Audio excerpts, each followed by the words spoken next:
చేస్తున్నారు. మీరు కుతంత్రాలతోని 70 ఏళ్ల నుంచి మేము ఇచ్చిన రిజర్వేషన్లను రద్దు చేయాలనుకుంటారు.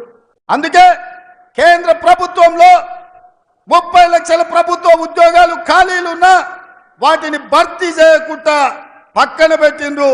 ఎస్సీ ఎస్టీ పిల్లలకు చదువుకున్న వాళ్ళకు అన్యాయం చేస్తుండ్రు. అందుకే మీరు ఈస్ బార్ 400 పార్ అంటున్నాడు. ఎందుకయ్యా అంటే 400 సీట్లు బీజేపీకి వస్తే రాజ్యాంగాన్ని సవరించే అవకాశం ఉంటుంది.